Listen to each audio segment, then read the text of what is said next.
Film dimulai dengan Gicul yang terlibat dalam sedikit pertengkaran dengan seorang wasit tinju di sebuah rumah makan sederhana, di mana Gicul merasa tidak terima karena wasit tersebut telah berbuat curang dalam pertandingan anak didiknya. Karena semestinya anak didiknya lah yang semestinya memenangkan pertandingan. Namun karena wasit itu menerima suap dari pihak lawan, maka anak didiknya sudah dipastikan kalah. 버릇없는 새끼 가서 사고 싶고 깜빵 갈 새끼야. 어? 나와 이 개새끼야. 나와! By the way, karena kejadian tersebut membuat Gicul dianggap membuat masalah oleh asosiasi tinju lokal, sehingga menyulitkan baginya untuk mendapatkan pekerjaan sebagai pelatih tinju di kotanya. Alhasil, terpaksa Gicul pun harus pindah ke kota lain untuk mencari pekerjaan baru demi kelangsungan hidupnya. Namun di kota yang baru itu, Gicul bukan menjadi seorang pelatih tinju lagi. Dan mau tidak mau ia pun harus menjadi seorang guru sekolah tingkat SMA. Karena jujur dan sedih, hanya itu pekerjaan yang ada untuknya. Setibanya di kota tersebut, Gicul melihat beberapa pelajar SMA yang sedang bertengkar. Entah apa yang mereka pertengkarkan. 양아치 같은 년들아. 야 미친년아. Gicul mencoba melerai mereka, namun para pelajar itu justru mengabaikan Gicul dan malah mengusirnya. 뭐지 지금? 짜증나게 하지 말고. 아니 여기 뭐 이렇게 애들이 Di tempat lain kita diperlihatkan seorang siswi SMA tadi yang bernama Eugene. Ia lalu menghampiri seorang nenek di rumah seorang diri. Nah, ternyata nenek tersebut adalah wali dari temannya yang bernama Soyun. Anyway, pertengkaran Eugene tadi ternyata dikarenakan Soyun ini sudah menghilang beberapa hari yang lalu. Di mana Eugene menduga kalau teman-temannya itu berkaitan dengan hilangnya Soyun. Eugene juga telah melaporkan kejadian tersebut ke pihak kepolisian. Akan tetapi sepertinya belum ada informasi mengenai keberadaan Soyun saat ini. Ia juga sudah menyebar brosur di mana-mana tapi tidak ada yang tahu di mana Soyun berada. Pada malam harinya saat Gicul sedang menjalani latihan rutinnya, tiba-tiba dia melihat seorang wanita yang tampaknya sedang diculik. Namun tak seorang pun tampak peduli dengannya. Wanita itu kemudian dibawa ke suatu tempat yang tak dikenal, di mana dia disiksa tanpa alasan yang jelas. Kemudian tiba hari pertama Gicul mengajar di SMA di kota itu. Di sini Gicul menjadi seorang guru olahraga, sekaligus kepala kesiswaan yang bertugas menagih uang sekolah dari para siswa yang belum membayarnya. 안녕하십니까 반갑습니다. Gicul pun mendatangi para murid yang ada di kantin, dikarenakan semua siswa sedang berkumpul di sana, sehingga lebih mudah mencari murid yang belum membayar uang sekolahnya. Namun kedatangan Gicul malah diajukan oleh seluruh murid, dan malah dia dianggap sebagai guru yang konyol. Nah, di saat itu juga Gicul melihat Eugene. Lalu kemudian ia pun menagih uang sekolah yang belum dibayarnya selama berbulan-bulan. Akan tetapi seperti yang lainnya juga, Eugene nampaknya mengacuhkan Gicul. Di saat yang sama, Gicul juga menyebut nama Soyun. Sontak Eugene langsung marah karena Gicul menyebut namanya tanpa tahu apa yang sedang terjadi saat itu. 잘 안 나오는 것 같고. 잘 알지도 못하면서 마음대로 얘기하지 마세요. Setelah itu Eugene pergi ke kantor guru untuk memprotes tentang larangan memajang poster tentang hilangnya Soyun di mading. Namun para guru di sana juga tidak peduli sama sekali apakah Soyun hilang atau kabur. Yang jelas mereka tidak memperdulikan keadaan siswa-siswanya. 학생 좀 신경 쓰시죠. Setelah jam pelajaran selesai, Gicul melanjutkan usahanya mencari rumah para siswa untuk menagih langsung kepada orang tua mereka. Sambil mencari, Gicul masih sempat memanjakan diri dengan bermain mesin capit boneka yang membuatnya sangat senang. Di perempatan jalan, Gicul melihat sekumpulan orang yang sedang menyaksikan calon gubernur bernama Kim Ki-tae yang sedang memberikan pidato pendekatannya kepada warga dengan janji-janji yang familiar, mirip dengan yang sering kita lihat di negara Konoha tercinta.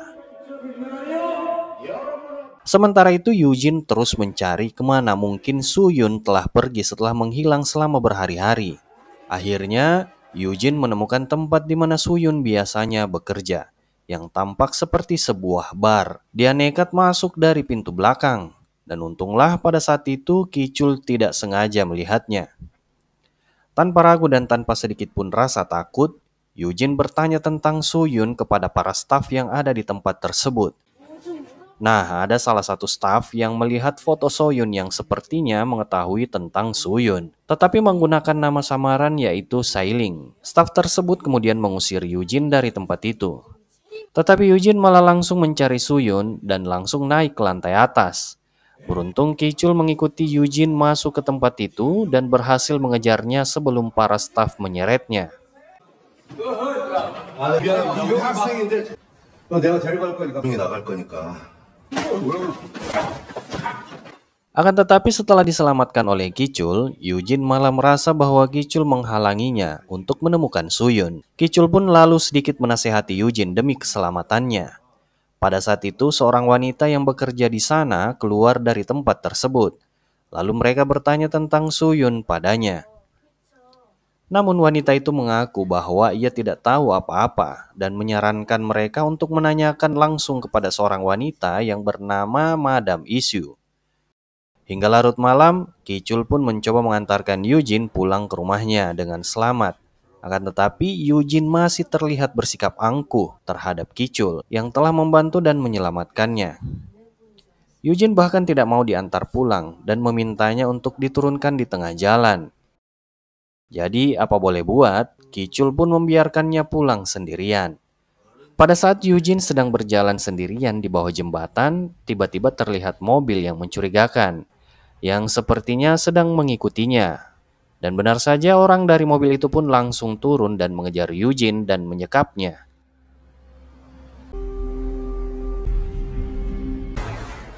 Saat Kichul hendak pulang, ia menemukan handphone Yujin yang tertinggal di mobilnya. Sontak ia segera mencoba mengejar Yujin untuk mengembalikannya. Beruntung Yujin belum dibawa kabur oleh orang misterius, dan Kichul berhasil menyelamatkannya.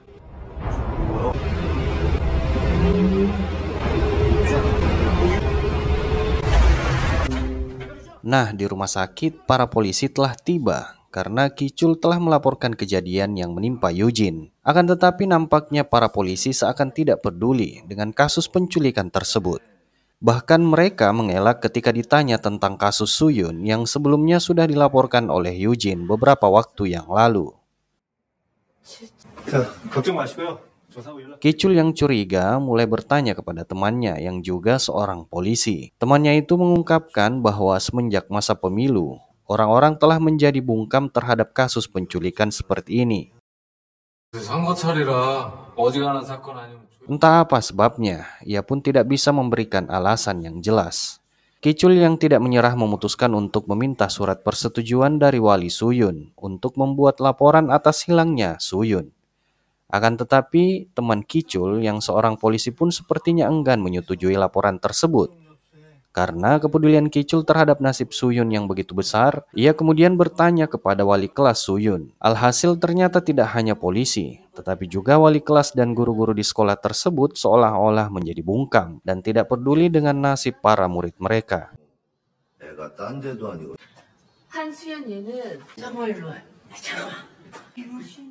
Kichul yang saat itu sudah pusing dengan urusan Suyun yang hilang, malah harus menertibkan para murid Badung yang ketahuan merokok di sekolah. Meskipun begitu, Kichul mencoba memperingati mereka.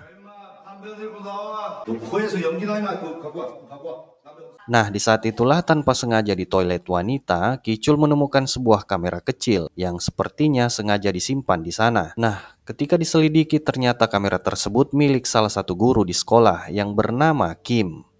Kichul pun melanjutkan untuk memeriksa isi laptop milik guru cabul Kim dengan harapan dapat memastikan apa yang sudah dilakukannya di sekolah dengan memasang CCTV. Namun kejutan besar menanti Kichul ketika ia menemukan isi pesan di laptop tersebut yang ternyata sebelum Suyun menghilang, Kim telah bertukar pesan dengannya dan Kimlah yang menjemput Suyun di suatu tempat. Kichul saat itu seketika langsung memberitahukan perkara itu kepada Yujin, di mana guru Kim yang cabul yang dicurigai kalau dialah yang telah menculik Suyun.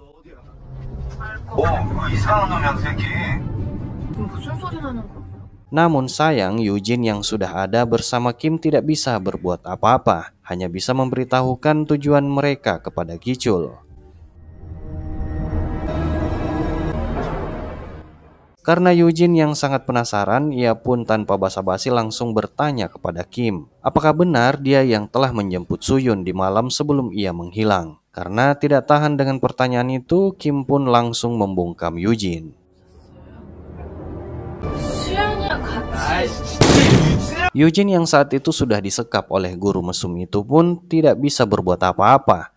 Tapi untung saja Gichul berhasil menemukan mereka tepat waktu. Dan dengan kekuatan tinjunya, Gichul pun menghancurkan pintu dengan pukulannya.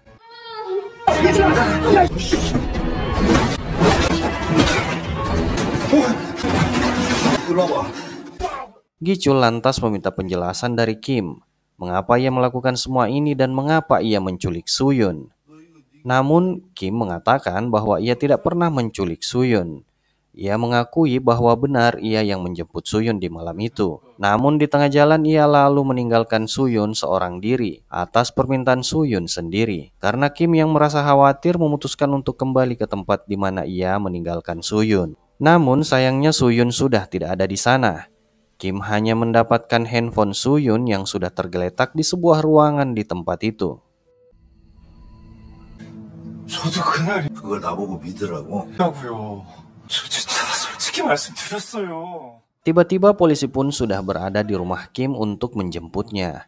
Setelah Eugene yang telah melaporkan penculikan terhadap dirinya, Gichul yang mendesak polisi agar menangkap Kim dan segera menyelidiki kasus ini terkait dugaan atas penculikan Suyun. Ternyata tak ditanggapi dengan serius oleh pihak kepolisian di sana, hingga akhirnya membuat Gichul sangat kesal akan perlakuan para polisi di kota itu. 진짜 왜 이러냐? 없어요. 좀 봐주세요, 코치님. 어떻게요? 지도 어쩔 수가. 아유, 저 나가봐야 돼가지고. Ternyata benar, para polisi di sana ikut terlibat dalam hilangnya Suyun, di mana mereka langsung memberikan bukti baru kepada pemilik bar Jasun yang merupakan bos Suyun. Hal itu membuat mereka sangat khawatir. Bahkan saat itu calon gubernur yang mendengar berita tersebut ikut panik dan menampar Jasun. Nah, hal ini menimbulkan pertanyaan tentang hubungan mereka dengan hilangnya Suyun. 골치 아픈 일이 생겼다. Di tempat lain, Gichul mencoba memperingatkan Eugene agar tidak terus-menerus mencari Suyun seorang diri, karena itu sangat berbahaya bagi dirinya. Namun karena Eugene yang sangat sayang dengan Suyun sahabatnya, ia tidak memperdulikan bahaya apapun yang mungkin menimpanya dan bersikeras untuk terus mencari Suyun hingga ditemukan. Sementara itu, Gichul dihampiri secara langsung oleh calon gubernur yang memintanya untuk berhenti menjadi guru di kota tersebut. Tampaknya Kim Tae mengusirnya secara halus dari kota karena sang calon gubernur sangat terganggu dengan usaha keras Gichul untuk mencari Suyun. 섭섭하게 생각하지 마십시오. 좋은 게 좋은 거 아니겠습니까? Namun saat Gichul tengah merenungkan tindakannya di kota tersebut, tiba-tiba ia mendengar kabar yang sangat mengejutkan. Suyun telah ditemukan, namun dalam keadaan yang sudah tidak bernyawa.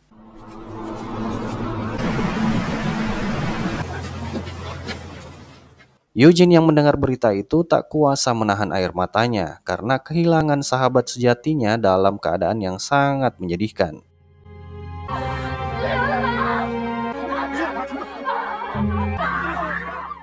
Melihat semua kejadian ini, seorang polisi yang merupakan teman Gichul merasa tidak bisa lagi diam terhadap kebobrokan yang terjadi di tempat kerjanya. Ia pun memutuskan untuk mencari bukti-bukti tentang apa dan siapa pelaku dari kasus penculikan dan pembunuhan Suyun. Polisi itu mengambil barang bukti berupa handphone Suyun yang disimpan di kantor. Namun sayangnya ia tertangkap basah oleh rekan-rekannya. Setelah itu ia mencoba mencari tahu siapa yang terakhir kali dihubungi oleh Suyun sebelum menghilang. Ia memberitahukan kepada Gichul bahwa pesan terakhir Suyun adalah bersama Madam Isu dan telepon terakhirnya adalah dengan pemilik bar Jasun. Namun tiba-tiba saat sedang menghubungi Gichul, ia diserang dengan sebatang balok oleh teman sekantornya yang melihatnya melalui CCTV tadi. Tanpa menunggu lama, Gichul segera mendatangi bar Jasun untuk mencari Madam Isu. Setelah menemukannya, Gichul meminta Madam Isu untuk jujur tentang siapa yang terlibat dalam kematian Suyun dan apa yang sebenarnya terjadi. Madam Isu pun menceritakan sebagian dari ceritanya. Ternyata Suyun bekerja di bar Jasun sebagai penghibur. Dan pada saat itu, calon gubernur Kim Tae sedang berada di sana bersama seorang komisaris. Namun Kim Tae terkejut saat mengetahui bahwa Suyun yang bekerja di bar tersebut yang akan melayani sang komisaris malam itu juga adalah murid di sekolahnya. Nah, karena terkejut, tiba-tiba Suyun melukai si komisaris dan langsung melarikan diri saat hendak melayaninya malam itu. Karena Kim Tae tidak ingin rahasianya sebagai calon gubernur yang sangat bobrok terbongkar, ia memerintahkan pemilik bar Jasun untuk segera menemukannya. 즉 기집애 부모가 저희한테 물린 돈이 조금 확실히 시키겠습니다. Tanpa ragu, Gichul, seorang mantan juara tinju, mendekati pemilik bar tersebut untuk mencari tahu kejadian secara lengkap. Namun ketika pemilik bar tersebut tidak mau berunding secara damai, Gichul terpaksa menggunakan seluruh keterampilan tinjunya yang telah ia latih selama ini.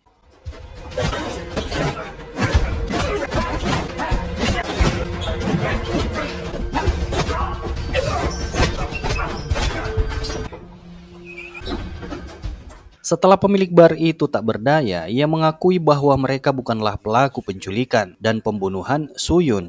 Mereka menceritakan bahwa ketika mereka datang untuk menjemput Suyun seperti yang disuruh oleh guru cabul Kim, mereka malah menemukan Suyun telah disekap oleh guru Kim sendiri hingga tewas di suatu ruangan. Ternyata cerita Kim si guru cabul beberapa waktu yang lalu adalah sebuah kebohongan yang direka saja.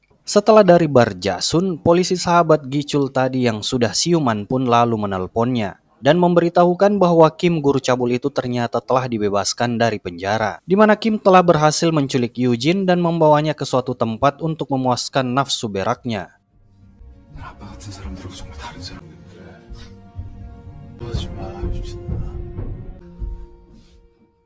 Gichul yang mendengar itu seketika mencari Yujin ke rumah Kim, tapi sayang dia tidak ada di sana. Dan saat Kim hendak melakukan tindakan bejatnya, tiba-tiba Kim Tae, calon gubernur tadi, mendatangi Kim di sana. Kim lalu segera menyembunyikan Yujin di dalam lemari. By the way, ternyata calon gubernur Kim Tae ini adalah ayah dari guru cabul Kim. Dan akhirnya semua sudah jelas. Kenapa calon gubernur Kim Tae sangat ingin menutup rapat-rapat kasus tentang Suyun ini. Nah, hal tersebut dilakukannya karena dalam masa pemilu ini, ia tidak ingin kasusnya tersebut menghalanginya, agar ia bisa terpilih menjadi gubernur di kota itu. Namun kita akan dibuat terkejut lagi, ternyata yang telah membunuh Suyun bukanlah anaknya si cabul itu, tetapi Kim Tae sendirilah yang melakukannya.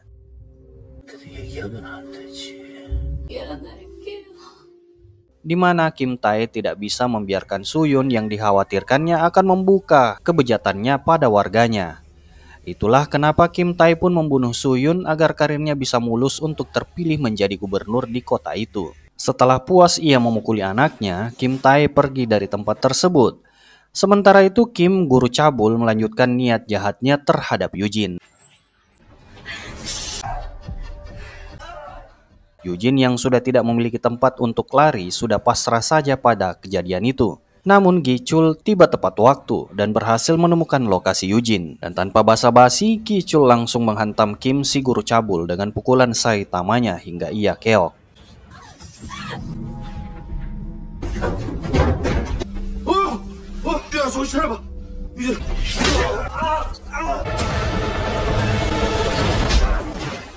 Gichul yang sudah terluka parah pun masih berusaha membawa Yujin ke rumah sakit untuk menyelamatkannya. Sedangkan Kim Tae malam itu juga sudah menikmati kesuksesan jahatnya dan sudah dilantik menjadi seorang gubernur. Karena Gichul yang masih tidak terima dengan apa yang telah dialami oleh murid-muridnya yang disebabkan oleh gubernur Kim Tae itu, lantas ia pun mencarinya dan menabraknya yang saat itu kebetulan sedang berada di jalan.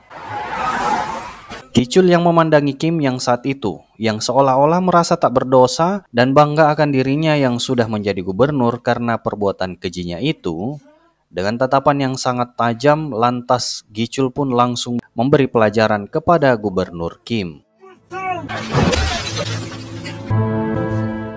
Tidak lama kemudian datanglah segerombolan polisi yang ternyata teman Gichul tadi sudah membeberkan kejahatan yang dilakukan oleh gubernur Kim dan putranya kepada semua orang. Alhasil gubernur Kim pun berhasil diringkus saat itu juga. Dan film pun tamat.